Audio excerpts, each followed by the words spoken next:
High school sweetheart মানে 2015 সাল থেকে ওই যে শুরু হয়েছে মোটামুটি এখন তো 10 বছরের মতো রিলেশনশিপ প্লাস তার মধ্যে বিয়ে হলো প্রায় 2 বছর। বিয়ের পর প্রেমটা কেমন হয় আসলে?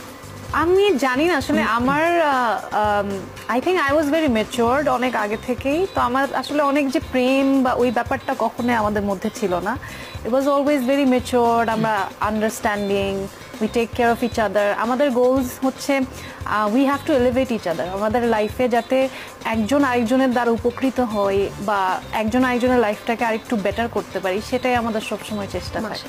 আমার তো সংসার অ্যাকচুয়ালি টেকনিক্যালি শুরুই হয়নি বিকজ হাজব্যান্ড তো থাকে না এখানে, বাট আমার যখন যাওয়া হয় আমরা এই টাইমটা খুবই এনজয় করি। আমরা যেমন যেটা বললাম যে আমাদের দুজনের অনেক মিল, আমরা ট্রাভেল করতে খুব পছন্দ করি। সেম আমার রাফিদের সাথে শুধু গেলে ট্রাভেলই করা হয় বা আমি রান্না টান্না করি, বাট ও আমাকে করতে দিতে চায় না। ও বলে যে তুমি আসছো মেহমান, তুমি থাকো, আমি